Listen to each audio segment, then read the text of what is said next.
Hey, what's going on, everybody? David Noe with SpeakEasy HR, presented by Payroll Partners. It is June, episode 35. I have an awesome guest that I've been waiting to have on. Erich Kurschat is with me for episode 35. We have so much to get into, but Erich, welcome to SpeakEasy HR, my friend. Good afternoon, David. This has been a long time coming, and that intro was slick. Yeah, I thank liked you. it. Yeah, Nicely try done. to make it a little different for every episode to an extent, but Yeah. so it's good. So welcome. We are live on LinkedIn and YouTube. So for those of you who are watching live throughout this, obviously we want to hear some engagement questions with you as you are thinking about them. Somebody else watching might have the same question. So use the chat section. We will have it open, but definitely want to go through a little bit about your background. But for those of you who are new to SpeakEasy HR, welcome. I am David Noe, the host, producer, the editor of this podcast that I started last summer, almost a year now. I've been doing this, and there is a weekly blog out on the website, so speakeasyhr.com. This week's blog is about integrity, so go check that out. And so before we get into the topic, Erich, if you want to just kind of tell the folks a little bit about your background, and I know you're in the Midwestern Chicago area, so you are Central Time, and obviously Monday afternoons, a lot of people are busy, so hopefully we get some people watching live. But for those who do not know Erich Kurschat, if you want to just tell us about yourself and a little bit about your background. I am happy to. Most importantly, I'm a father, and a relatively new father. We have a 3-year-old and two twins. So of course there are two, but identical twins, all daughters. And that is these days what defines me more than just about anything else. So I Yeah, want to share that. Definitely, Share that congratulations. right off the bat. Thank you. And that keeps me plenty busy. But beyond that, I'm the owner of Harmony Insights. So it's a company that helps me help others leverage the DISC and 5 behaviors assessments and tools related to those. Also the founder of HRHotSeat, which is an inclusive mastermind community. I loved in your how you just introduced things. You said that you may have a question that others may have. And turns out that is the foundation of HRHotSeat, is coming together with like-minded HR professionals to tackle common challenges. So I thought that was a great segue for that intro piece. But yeah, these days it's all about the babies. Yeah, hopefully you're getting some sleep. I know they are newer. They're not one yet, right? The twins, yeah. They're still young.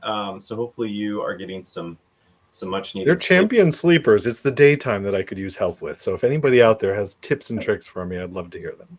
Are they in a good schedule these days? Do they have a good sleeping pattern and routine? Yes, I would never wish for premature babies. Ours were by about 8 weeks. And that meant that they spent the first month of their lives in the special care nursery at Elmhurst Hospital here in the western suburbs of Chicago. And the nurses there, who are just absolutely phenomenal, kind of trained them in the sense that when they came to us a month later, they were already sleeping fairly well in ways that our first daughter, our toddler now, wasn't, because my wife and I were responsible for making that happen. So I think they came to us already sleeping very well, and we've had other challenges to contend with along the way. Yeah, absolutely. Yep, there's always pros and cons. I've got, my oldest is 15, my middle son is almost 13. So every age group, you kind of like, oh, it's been great when they're not, not wearing diapers anymore. And then it's like, oh, now they're driving, and it's a whole nother, situation that it's like, it's great because they can obviously drive themselves places, but it goes fast, man. It just goes so fast. So definitely enjoy every stage of their early development, because it's exciting. And I still have nieces and nephews that are younger, baby wise. So definitely get to be around younger kids and enjoy the younger kids running around and so we're gonna play the envelope icebreaker game. I don't know if you are ready for that or not. It's more of a fun icebreaker game that I've had all this season.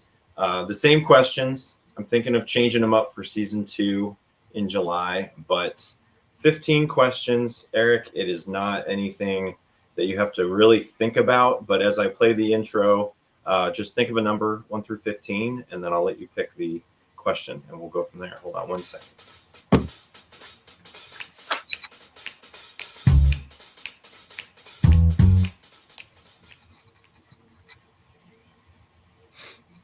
I think it played. I don't know. It was delayed on my part, but maybe it played.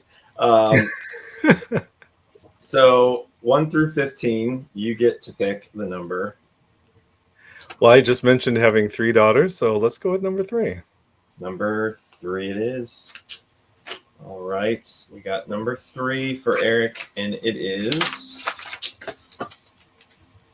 what was your first job that you earned a paycheck with taxes deducted? I love it, because we all know that as a kid, there are plenty of jobs you have where you don't have to worry about taxes. I remember cutting so many lawns and helping out in so many other ways. For me, it was likely as a dishwasher at a restaurant. Early on, I was drawn to food service hospitality for whatever reason, which is kind of foreshadowing for the 16 years I spent in food service hospitality post-college. But I walked into a restaurant and learned pretty quickly that my comfort zone was going to be at the dishwasher. And so I washed dishes professionally in any number of restaurants as a child. Well, child, relatively speaking. Yeah. I feel like everybody, I don't know.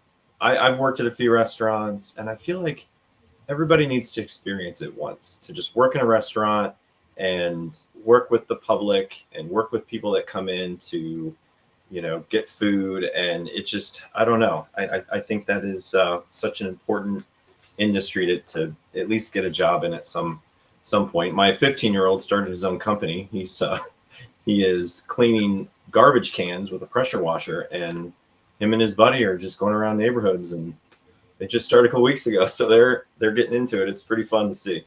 I love it. Send them out here to the western burbs of Chicago. I could use that service. It's definitely worth the price that they pay. They're giving a friends and family discount right now. So it's like $15-20, and they're staying busy. So, all right. One more question out of number 3 is gone. So one more.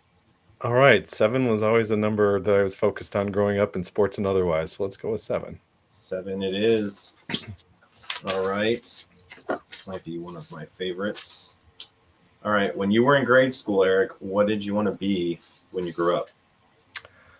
Excellent question. I early on, one of my earliest memories of having any sort of professional aspiration was to be an author. They in many schools, they have children writing books and participating in young authors conferences, and I sort of use books with quotation marks there, but I remember binding my first book with some fabric cover thinking, this is a thing, like I can make stuff up, and it ends up on paper. And I remember being really proud of that and thinking maybe one day I'll write. And it's turned out that I don't do a ton of writing, but I think that spirit of what's possible has remained with me in some fun ways. Yeah, very cool. Thanks for sharing that. So we are live on LinkedIn and YouTube. So if you are watching, I am looking, and there are some people watching live. So thanks for joining and spending a little bit of your Monday with Eric and I. And we're going to get into his topic. But if you do have a question, throw it in the chat. Throw where you're watching in there. Would love to hear where you are watching as well. So if you know myself or Eric, would love to hear from you. But before we get into your topic, Eric, quickly, just a couple of words from our presenting sponsor, and then we're going to get into your topic, which I cannot wait to, because it is well beyond just something in HR. It's for, I feel like everybody in the workplace right now can learn from this topic. So give me just about a minute, and then we will start with your topic here. Finding a new employee takes time and money. For one position on a single job board, you could easily spend a minimum of $5 to $10 a day advertising a job post. It's worth noting that the average time it takes to hire a new employee is 36 days. However, it can take longer than that. You could find yourself paying hundreds of dollars a month for a single job board. And if you're using multiple job boards for multiple positions, this could add up to thousands of dollars a month. There is a much simpler and more affordable way of finding the right candidate. At Payroll Partners, we offer an applicant tracking system to help manage your hiring process. Our ATS is customizable, allowing you to decide which days you want to run the job and when to close it so you don't break the bank. And this feature lets you e-blast your network, posting jobs on multiple boards at once, all managed in one location. Payroll Partners, elevating your payroll and HR experience.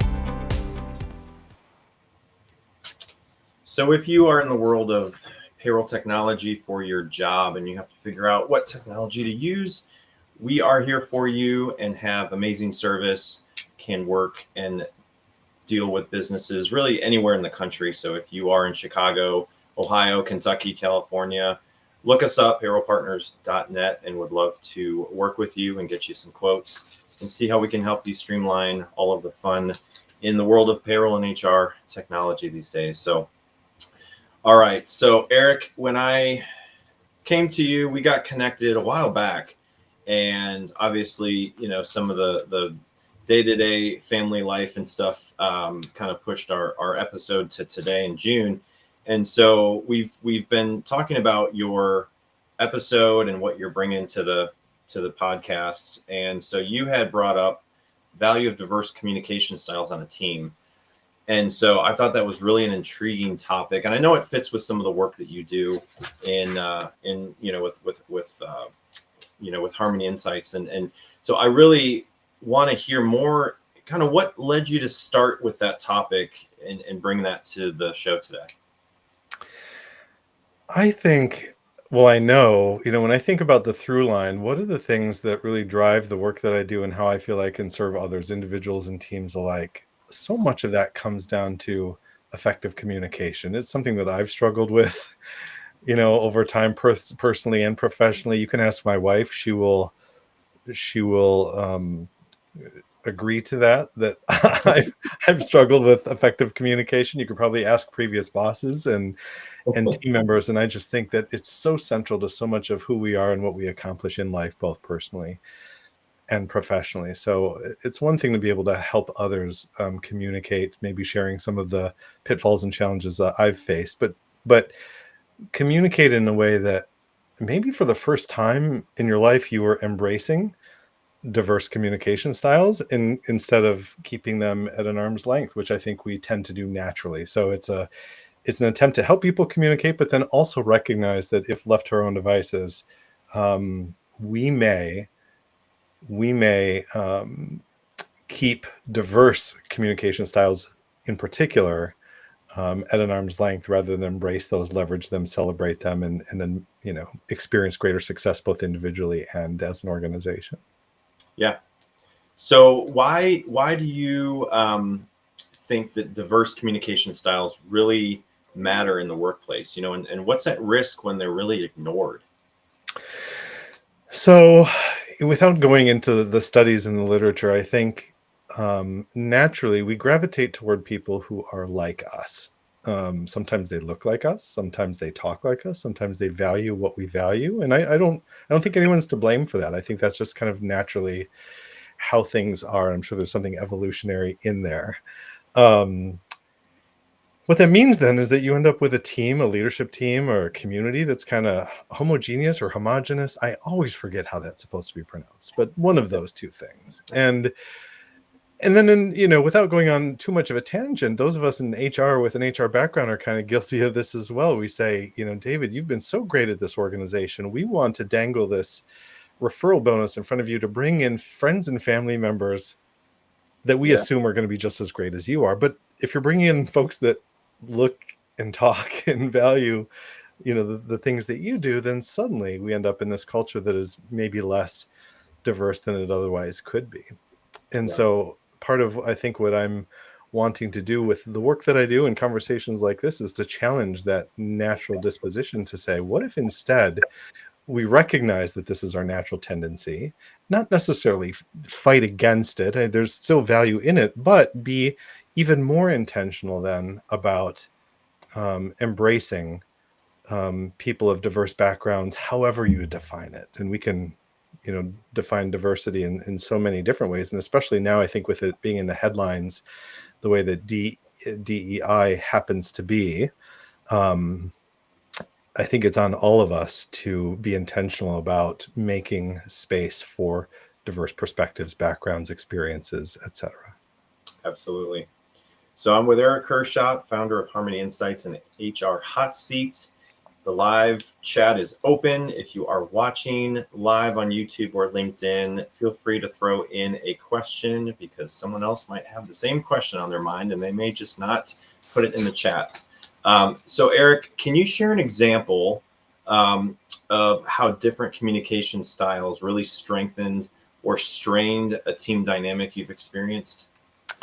Yeah, and I can, from my own experience, actually, I spent, we were talking earlier about food service hospitality, and I spent 16 years working for a company in that space. And, we had chefs who were often stereotypically kind of details oriented and, doing sort of things by the book because it had to be replicated and you had to guarantee quality, et cetera. And so having sort of a system in place was the best way to guarantee that quality. And we also had sales folks and customer service folks who would show up to a chef and say, we need to add a special menu item, or we need to make an adjustment here and an adjustment there. And those were such different personality styles. One is saying, no, this needs to be replicatable, if that's a word, to guarantee quality, with the other saying, we need to depart from that system and that consistency in order to better serve an individual. And of course, if you don't figure out how to dance with that, then you're met sort of head to head. And the second, example that comes to mind is from my own experience. I remember sitting down with one of our executive leaders who was really important to the organization and to me and my own success. And we were having just sort of a casual lunch together. And he very openly and honestly said to me, and very directly, given his own style, Erich, given your sort of detail orientation, and I'm paraphrasing here, whenever I get an email from you, I hover over the delete button before I even read the email. And that was sort of a wake-up call for me to recognize that something that I thought was so valuable, which is bringing this information, bringing this detail to people who are a little bit more direct and concise in their communication style, it was just too much. And if I didn't do something about that, I wouldn't excel and thrive professionally in ways that I could otherwise. Wow. That's very interesting. So how can leaders identify and embrace the unique communication preferences on with their team members? I think number one is recognizing that there are diverse communication preferences. It's so easy, I think, to assume that everybody communicates how I do, and everyone needs the same things that I need, and they're motivated in the same ways with the same fears. And so we end up, treating others the way that we would want to be treated. And there's value in that golden rule. I'm not saying to disregard it entirely. Morally and ethically, it makes total sense. But I think it's the point at which we recognize that there may be greater value at times in treating others the way that they want to be treated, that suddenly open up possibility. Organizations become more innovative. Leaders become more effective. Individual contributors, become more productive. And so getting to the point that, number one, you recognize that you have diverse needs on your team. And then two, caring enough and being curious enough to want to better understand those and meet those needs. It doesn't happen overnight. It's a skill that can be built, but geez, the teams and organizations that really embrace and leverage diversity of thought, cognitive diversity, they are operating on an entirely different level as far as I'm concerned. Yeah. So I have, and a lot of people have gone through different ways of working over the last 5+ years, remote, hybrid, in office, right?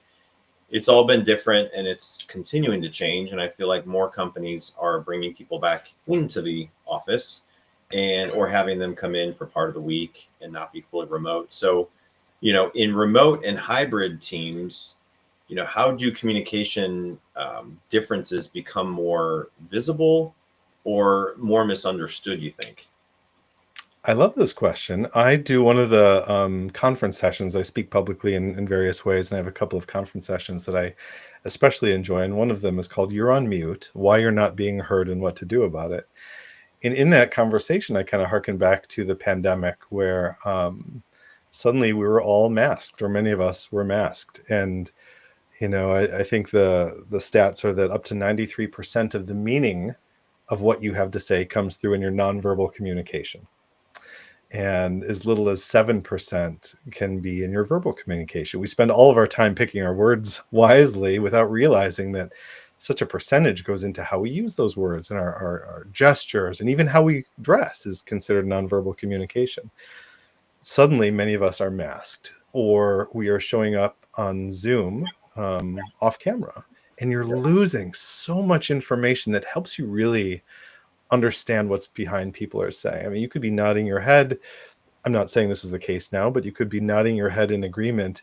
But there may be a look on your face that tells me David's kind of skeptical, Right. But I'm only going to pick that up if I can see your face. Now, if you're behind a mask, which I, by the way, was very pro-mask and remain so, or, you've turned off your video, now suddenly we're having what amounts to a phone call, and you've lost so much of that information that helps me connect meaningfully and productively with you.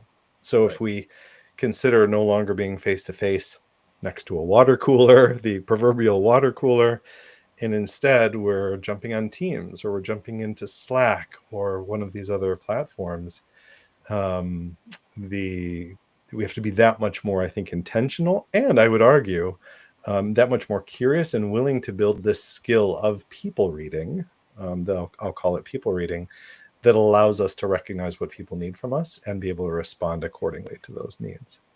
Right. So you work with a lot of different assessments, and I think in your experience, I think DISC is one that you enjoy, and I think you call yourself a DISC nerd. I do. So I think I've gone through the DISC assessment several times in different companies, and it's similar. It I think is a really good exercise that if companies haven't done it and are thinking of trying to figure out the right assessment, there's so many out there. I haven't used them all. You probably have used more than I have, but I think if somebody is trying to communicate better with their team and may not know where to turn and figure out the right approach to it, what would you tell them? What kind of advice would you maybe give them, and how to walk through that process of figuring out what the right one is for them, would you say? Yeah, I think it's a great question. Even though I am a self-described DISC nerd, I'll be the first to admit that it is not a one-size-fits-all. So if you come to me with an objective or a goal that is not suitable for DISC, I'll be the first to tell you, and then I will tell you what would be more suitable. And I've said, even in my facilitations, I facilitate DISC workshops all the time, I say that if there's a really attractive Facebook quiz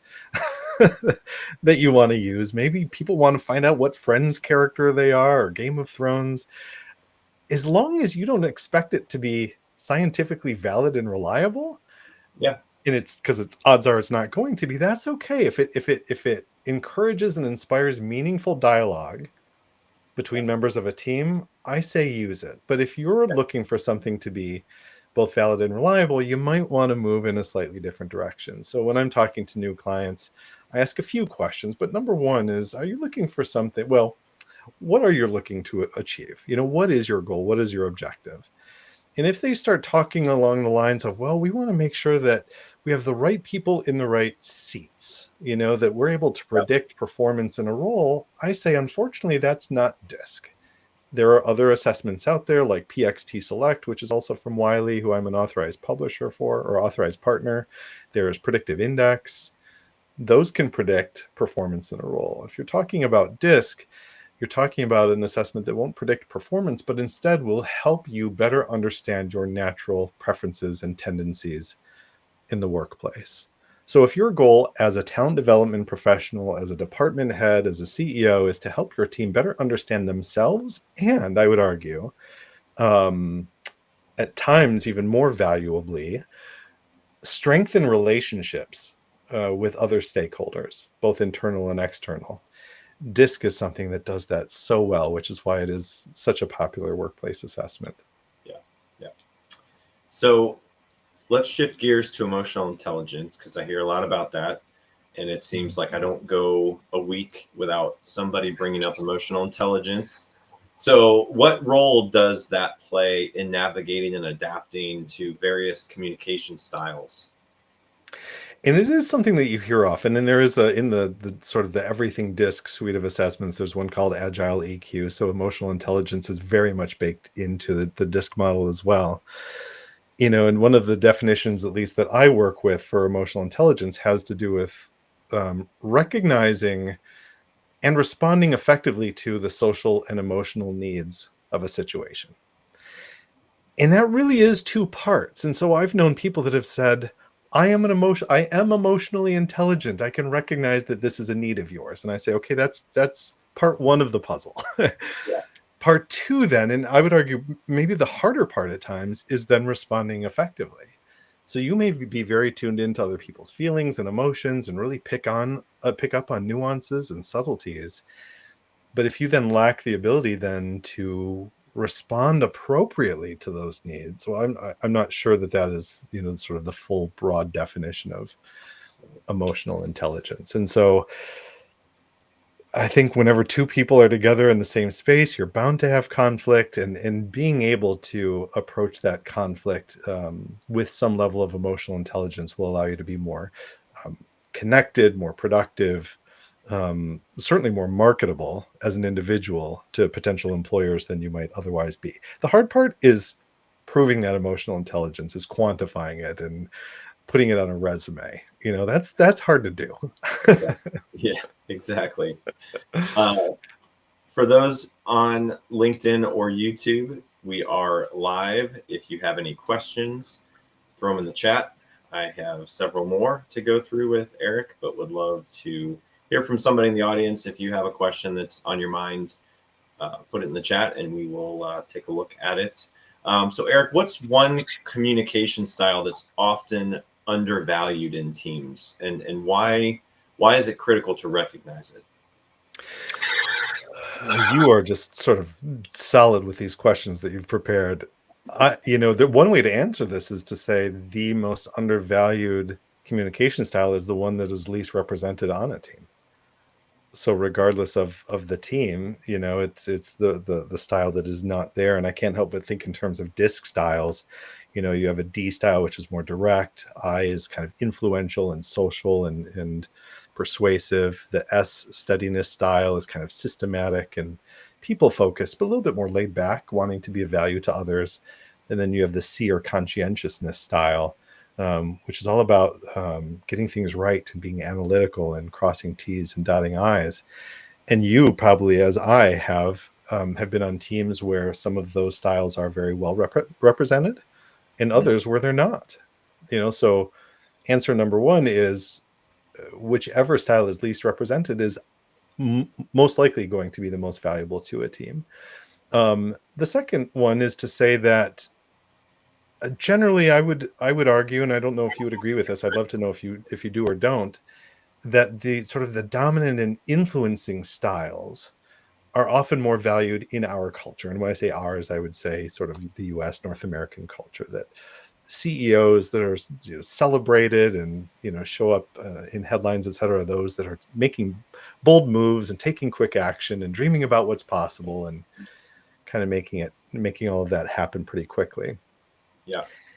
And if we can agree to that to some extent, and I always hate to generalize because there are always exceptions to any rule, those S or C styles, the people who are a little bit more moderately paced, that are focused on quality and dependability and preferring to have a system in place and knowing that you've kind of thought through maybe not every possible route, but many of them to anticipate obstacles, for example, or to guarantee success.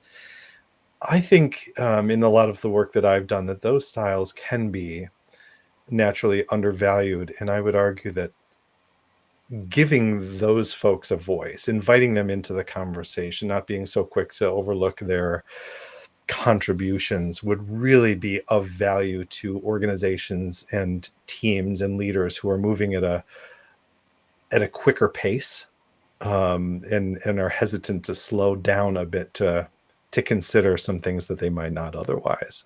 Just as easily as that, those more moderately paced styles have something to learn from styles that are a bit more actively paced. It does go both ways. Right. Yeah, I think my feedback to that would be, if I'm looking at a group of managers, they are not all going to be the same DISC profile. You know, they should have the same similarities when it comes to working, you know, alongside their coworkers and who they're managing. I think a lot of people just assume that managers are those dominant, you know, direct people. And, you know, there might be some that way, but if your team does not respond well to that kind of communication style, then if you are a D, then you probably have to shift the way that you talk to your team to really make it an effective and successful team. So I look at, you know, a group of individuals who are not in a managerial role, that they want to be a manager one day and obviously have the responsibility of leading people. You know, I'm here to say you don't have to be a D to be a manager or a leader or an influencer. You know, it really will depend on how you can, I guess, acclimate to the environment, in the industry you're in the job you're in the company, the organization. All of that plays a factor. You know, your DISC profile is just somewhat of a DNA that can help you and help others understand how to communicate better with you, right? So, you know, I think for people that don't know, you know, what their DISC profile is, you know, I think if you look at the sales team, most people on a sales team are going to be a similar DISC profile. You know what I mean? Like they are influencing and talking to people that are trying to get their business.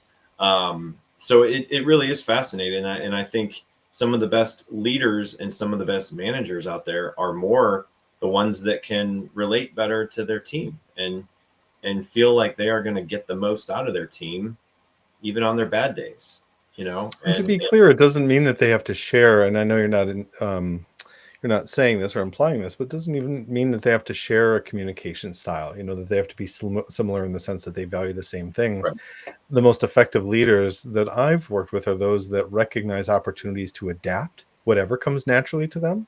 You know, embrace what comes naturally and say, this is kind of my comfort zone, if you want to call it that, but recognize opportunities to adapt and then be able to do so. You know, so I step into a conversation with you and maybe I am, you know, hypothetically a little bit more detail oriented. If you're more big picture focused, I don't necessarily want to make you speak my language. I want to speak yours to communicate respectfully with you so that you walk away saying, that was a great conversation with Erich, simply because I respected how you're showing up and, you know, the language that is most meaningful and productive for you, rather than making you speak mine. And it's doable. It doesn't happen overnight. It's a skill that can be developed. But once you get to that point, I think your experience of what it means to communicate with others, either in or out of work, it just changes. It doesn't matter how old you are, what your title is, or your tenure. You know, I have people of all ages and titles, etc., in my workshop, and people are having aha moments that can be. I hate to say this because it sounds so grandiose. It can be life changing. You know, if you really buy into this conversation. I think your audio just changed a little bit. I couldn't hear the end of your comment there. All right. Well, I There we appreciate go. you letting me know. If I'm back, there may have just been a quick glitch, but just mentioning that if you recognize the power of adapting, it can be life changing for some people who recognize that, oh, wait a minute, my way of communicating hasn't always worked. You know, it's actually been detrimental at times. Well, I need to do something. I can mitigate. I can get ahead of that in a way that allows me to be so much more effective in my professional role and connect so much more meaningfully throughout my life. And as the board in the back here it says champions adjust, y'all. That is so true. I mean, you've got to adjust. You've got to be able to adjust and really adapt to change. And the more you can do that, the more successful you'll be. Your background is awesome. I do want to point that out because that was on LinkedIn as we were promoting the episode, and you have the fun tools and whatever you use for that screen, the green screen or wherever you've got. So thanks for putting that up. It's fun to make that, and then I'm glad you're able to use that because you were the first to do that. So you're setting absolutely. You know, I'll wear that badge with pride. I don't want it to be lost either. That is part of communication. That's part of how I've chosen to show up. And so I could have a Harmony Insights logo there, or an HRHotSeat logo, and be kind of self-promoting. And to me, it has a bigger impact, and hopefully, is appreciated by you in a different way that I would choose to show up with this background. And I'm not saying that everybody should go out and invest in this green screening ability to do something like this, but it was just one way that I could do something unexpected in this conversation to communicate respect to you and the brand that you're building. And so I decided to go with it to see what would happen. And I'm glad that you like it. Speaking of brand, we had talked before we came on live, and I did bring this question up to Erich prior, so he knows that I was going to ask it. But personal brand statement, I think people that don't have a personal brand statement, I challenge you to think about that.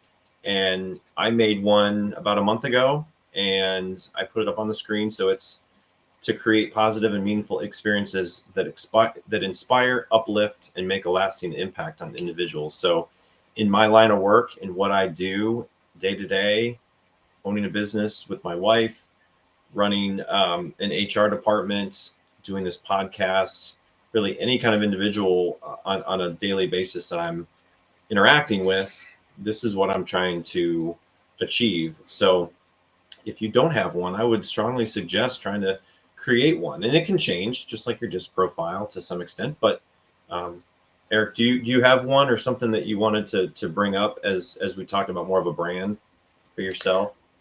Yeah, I don't know. And I should have a sort of a legitimate personal brand statement. And I don't know if what I'm about to share would qualify as such. Because I perceive a personal brand statement as being a little bit more central to just the value that I bring to the world at large. Mine is more focused, I think, on the business that I run and the work that I do.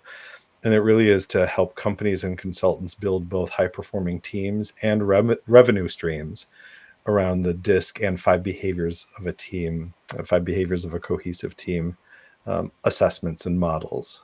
So I've used other versions of it along the way. And in the work that I've done as a career coach, I feel like it's valuable to reiterate that these things aren't set in stone and should evolve, just as we evolve. And so at times I've said, helping companies bring these things to life as a shared language. And that felt good for a while. And now I've landed somewhere a little bit different. So if I may add to, what you've already suggested, that as people identify their own personal brand statements, that they remain open to the fact that these things will change. And that's a good thing. It means we're continuing to evolve as individuals.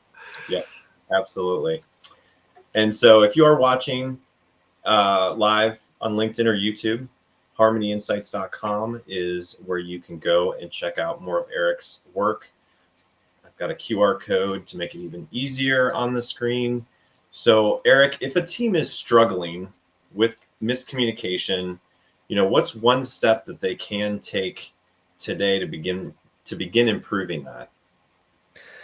So I could easily jump to things related to DISC or 5 behaviors, and again, in an effort to not be quite so self-promoting in this conversation, I want to consider the fact that teams are made up of individuals. And so it's easy to get lost in the team dynamic and think of, multiple people comprising this team and lose sight of the fact that a team is made up of individuals. And so I think at its roots, you need to encourage effective communication between individuals. And the way that I do that is simply, resources aside, assessments aside, encourage people to be curious and sit down with their colleagues and say something as simple as, are you getting what you need from me? I know about myself that I can be more direct at times. Is that an effective communication style for you? Well, the other person may say, yes, it's great. Let's continue on. The other person may say, honestly, I perceive that directness as kind of aggressive at times, and it's a bit off-putting. Or someone could say, I, as your supervisor, I bring a different style where it's important to me that you're getting your needs met, and so I'm always trying to invite you into the conversation, invite you to participate. Is that valuable to you? You could say yes, or you could say, you know what, I've always perceived that as kind of you not having an opinion of your own. And as my supervisor, I would love to know, what your standard is for me, or what your vision of success happens to look like. So I would love if you'd be more willing as my supervisor to share some of those things to help me do my best work. It doesn't have to involve the word DISC or 5 behaviors or anything that I work with, or any other model for that matter. And it's simply two people sitting down and being curious enough about one another to tease apart some of this cognitive diversity and have a meaningful dialogue that could have an immediate impact on things like engagement and turnover and some of those things in the workplace. Yeah, definitely. And I think it's going to continue to be important as the next generation of the employee workforce comes in and we have people retiring. So, managers have a difficult job. And so I think HR's responsibility, in my role and everybody in some form of HR capacity, is there to really help improve the skills of that team and that manager and that leadership team, and working with folks like yourself and Harmony Insights to really figure out the right way to make it an effective strategy, because you know what is going to be successful from in your experience. And so I think companies are needing to have people like yourself, and they may not know all the answers. So definitely suggest, if you are evaluating just as a whole your company, and maybe you do have a pulse on your communication preference as a company. If you don't, I would definitely send a survey, send a pulse survey out and ask people, how do you feel like we communicate as a company as a whole? How does your manager communicate? Find ways to improve. And if you don't know how to do it, check out Erich and Harmony Insights. I think you might have some of the answers for these individuals and these companies that may not know really the next step in figuring out how to make it better. So, well, we've mentioned the word shared language, or the term shared language already, and that's as good a starting point as any. Where if you're struggling to have this conversation internally within your organization, choosing whatever shared language really feels right to you allows you to begin having this vitally important conversation about how we do our best work and how we connect meaningfully with others. And I don't know that we've used the word culture too much, but culture is wrapped up in a lot of this, how we communicate or don't, and so in that pulse survey that you recommended, a question, something as simple as, do you feel heard by your manager? Do you feel like your contributions are valued on your team? Some people will have a visceral response to those questions, either good or bad, and whichever it is, you want to hear about that, so what to celebrate and where you might need some attention. And there's not a one size fits all with that. I mean, our organization has 40 employees. We every 6 months try to get a good pulse on the environment, and so we're getting ready to do it next month. And I go back 6 months and see what we were told, what we've done to improve, and what we can do to move forward. So it really, you don't have to be a large organization to really get good feedback from your team. All it takes is asking the right questions and giving them a voice to really provide their feedback. So And you Anything said else? what we've done to improve. Like, that's a big piece of this. Exactly. I mean, I don't know if you've worked for any organizations or have heard of some that do engagement surveys and pulse surveys, and they sit on the responses, Yep. or they take some sort of, they have some sort of response that is kind of superficial, maybe lower hanging fruit that allows them to communicate to somebody else that they took action, and it's not Yep. quite as meaningful as it could be. So if you're going as far as to survey your workforce and ask them some really important questions, you also have to be ready to take meaningful action on those results. Right. And two, I think it's a way for organizations to clarify confusion, because in my previous survey, the responses I got were, we were not clearly communicating some things that I thought we were clearly communicating. And it was simple as, who won the Employee of the Month award? Who won the award? And someone had mentioned that the same people always win. Well, guess what? Nobody's won more than once in the last 12 months. So, but you've done a really good job advertising that certain people have won that award. yeah, so as simple as like, okay, people are still confused on a simple initiative from recognition. And so it gives companies also the way, an opportunity to clarify things if people are not really keeping up with all the communication. And one of my favorite quotes is George Bernard Shaw saying, in effect, one of the greatest mistakes in communication is assuming that it has taken place. Just because I've said something, well, you must have heard what I said because I remember saying it. Exactly. It's not until I come back to you and say, David, what did I just say? Can you sort of repeat to me? And then suddenly it's, you're connecting. We don't always have the time for that, of course. And there's some situations where that's more called for than others. But, if we never make that effort, if we never check in with people to say, what have we said or what have we not said?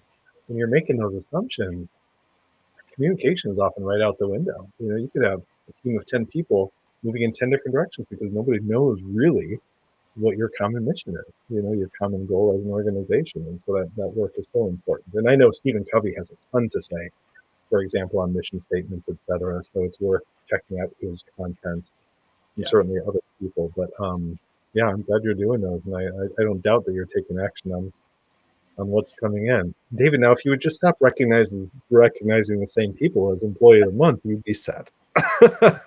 Now, if you don't have 12 employees, obviously someone has to win more than once. But right. When you have more than 12 people, somebody can win. You don't have the same person winning every month. So yeah, it's sometimes you just always assume, as you had said, and it's like you just need to make sure people understand what your message is supposed to be. And you can't control how they take information and process it. All you can do is try to make it so they process it better and more clearly to everybody on the team, whether it's verbally, in an email, on a dashboard, in a break room, whatever you need to get more clarity on your communication. Same with managers, right? Like, if you aren't getting clear communication from your manager, that's a problem. And you probably assume you're not doing a good job, or you assume you're doing a good job. Sometimes you are blindsided, right? So it definitely goes both ways. And managers have a really important position to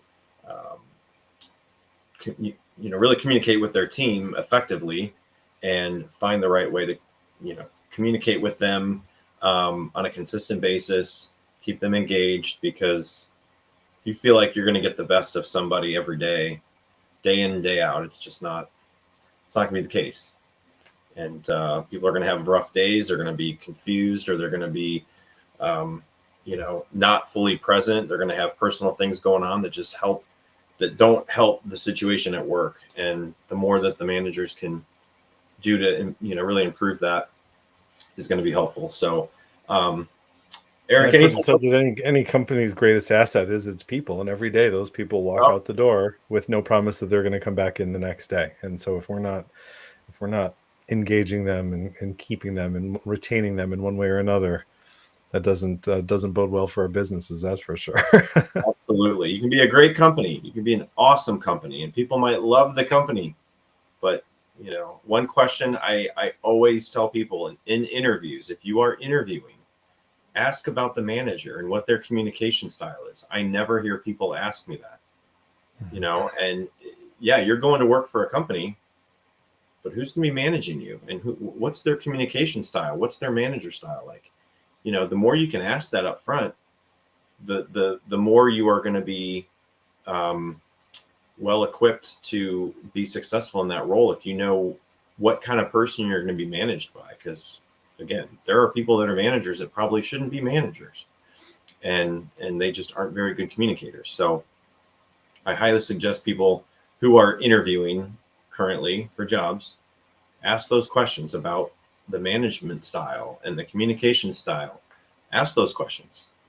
Go on AI, ChatGPT, and ask, what kind of questions should I ask in an interview? Because I get just some very basic questions. I never get those about communication style. So definitely ask those questions. But Erich, anything else you want to add to our conversation before we wrap up?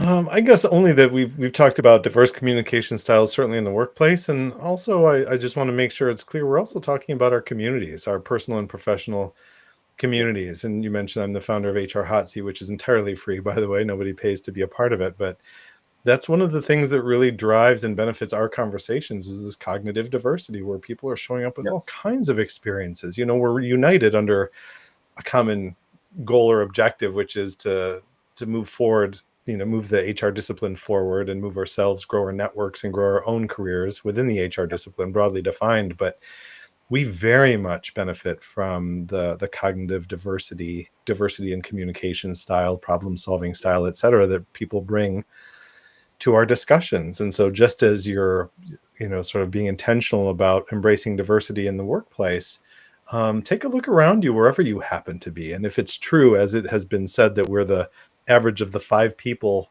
around which we spend most of our time, is that a good thing? Or could you stand to be a little bit more intentional about who those 5 people are, so that you're experiencing success and fulfillment and reward in ways that you've never experienced before? So what we're talking about today goes well beyond the workplace as well. Yeah, I love what you're doing with HRHotSeat. I think it's awesome. And so now I'm aware of it, and hopefully everybody watching is aware of it. So definitely check it out. You can scan the QR code on the screen if you are watching live, but definitely keep up the great work there, Erich. I think it's awesome. So, well, I appreciate your time. I know you are definitely moving in a few directions, and I appreciate your time today, and glad we could have this conversation. And I wish you all the best with the family and all the summer activities you have going on, because it's going to be winter before you know it, and then we're going to be complaining about the winter. So I know it. enjoy it while we can, right? Thank you. Well, yeah, thank you for your time, Erich. This has been great, and hopefully we can keep in touch. But for those of you who are looking out for next episodes, I just posted one in 2 weeks coming out. A ton coming up in June, July, August, and so on. But definitely tune in to future episodes with awesome, great guests that we have, just like Erich. So, Erich, thanks a lot for your time today, and we'll talk to you soon, my friend. Thank you, David. I've really enjoyed it. Take care, everybody. Bye-bye.